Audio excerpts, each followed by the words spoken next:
अस्सलाम वालेकुम दोस्तों, आज इस वीडियो के अंदर मैं आपको बताने जा रहा हूं बकरे का गोश्त और मुर्गे के गोश्त के अंदर एक्चुअली क्या डिफरेंस है। ये बहुत बड़ी बात फैलाई हुई है कि जो मुर्गे का गोश्त है, ब्रायलर गोश्त है, ये नहीं खाना चाहिए। इसके अंदर क्या ताकत होगी ये हमें खुद नहीं चल सकता, ये हमें क्या ताकत देगा। ये बात बहुत ही गलत है। आज इस वीडियो के अंदर पूरी डिटेल के साथ डिस्कस करेंगे। अगर तो वीडियो अच्छी लगेगी तो लाइक जरूर करना। अगर आप हमारे चैनल पर नए हैं, सब्सक्राइब नहीं किया तो सब्सक्राइब सबसे पहले करें और साथ में होगा बेल आइकन का बटन। बेल आइकन के बटन को जरूर दबाएं ताकि मैं मजीद ऐसी अच्छी वीडियोस आप तक पहुंचाता रहूं। तो चलिए अब बात करते हैं सबसे पहले बकरे का गोश्त और मुर्गे के गोश्त के अंदर एक्चुअली डिफरेंस क्या है। आपने देखा होगा जितना भी मोटा गोश्त है, चाहे बकरे का गोश्त हो, गाय का गोश्त हो, उसका जो कलर होता है वो रेड कलर का होता है। एक बात अपने जहन के अंदर बिठा लें, जिस गोश्त का कलर लाल होगा उसके अंदर फैट उतनी ही ज्यादा होगी, प्रोटीन कम होगी, फैट ज्यादा होगी। उसकी बनिस्बत अगर हम मुर्गे का गोश्त देखते हैं, उसका जो कलर है वो व्हाइट होता है, बिल्कुल व्हाइट सफेद कलर का गोश्त होता है। इस बात को आपने जहन में रखना है, जिस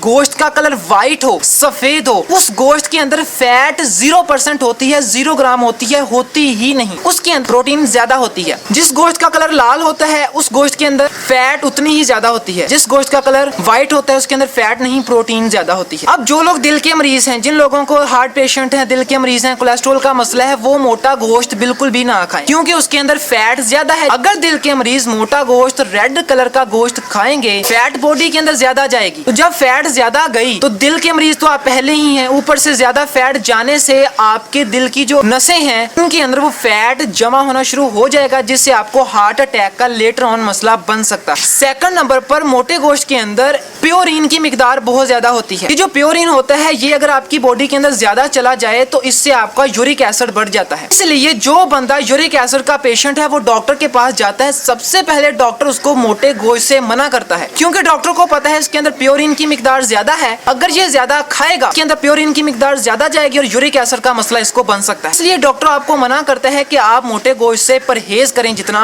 हो सके। उसके बाद इसके फायदे तो हैं मोटे गोश्त के। अब सेकंड नंबर पर जो मुर्गे का गोश्त है, जो बंदा दिल का मरीज है, जो बंदा यूरिक एसिड का पेशेंट है, वो मुर्गे का गोश्त खा सकता है। मुर्गे का गोश्त, एक बात मैं आपसे शेयर करना चाहता हूँ, मुर्गे के गोश्त के बिल्कुल भी नुकसान नहीं है। अगर उस मुर्गे के गोश्त को टीके ना लगाए जाएं, वैसे ही उसको पाला जाए, वैसे ही नेचुरल खुराक से कुदरती तरीके से उसको बड़ा किया जाए, तो मुर्गे का गोश्त आपकी सेहत के लिए बहुत ही बेस्ट है। उसको टीकों से बड़ा किया जाए, गलत खुराक से बड़ा किया जाए, 5 दिन के अंदर उसको बड़ा कर लिया जाए गलत तरीके से, वो अगर आप ब्रायलर गोश्त खाएंगे वो आपको नुकसान देगा। ये बात मेरी जहन में रखना। ऐसे मुर्गे का गोश्त आपको कुछ भी नहीं कहेगा अगर वो अच्छे तरीके से पला हो। बकरे का गोश्त और मुर्गे के गोश्त के अंदर आपको जो मेन डिफरेंस है वो यही है कि उसके अंदर फैट ज्यादा होती है मोटे गोश्त के अंदर, और जो मुर्गे का गोश्त होता है इसके अंदर जो फैट है वो बिल्कुल भी नहीं होती, ओनली प्रोटीन होती है। अगर फैट ज्यादा जमा होनी शुरू हो जाए देन आपको उसका नुकसान होगा। आई होप आपको ये तो क्लियर हो गया होगा कि बकरे का गोश्त और मुर्गे का गोश्त जो है इसके अंदर डिफरेंस, फर्क क्या है। बकरे का गोश्त या मोटा गोश्त, गाय का गोश्त, अगर आप इसको लिमिट के अंदर खाएंगे तब आपको इसका कोई भी नुकसान नहीं हो सकता। जो दिल के मरीज हैं, यूरिक एसिड के पेशेंट हैं, वो तो बिल्कुल भी ना खाएं। बाकी जो नौजवान बंदा है, सेहतमंद बंदा है, वो तो खा सकता है, लेकिन लिमिट के अंदर, क्योंकि अगर वो इस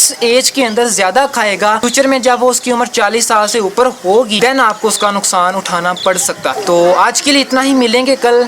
तो टेक केयर गाइस, अल्लाह हाफ़िज़।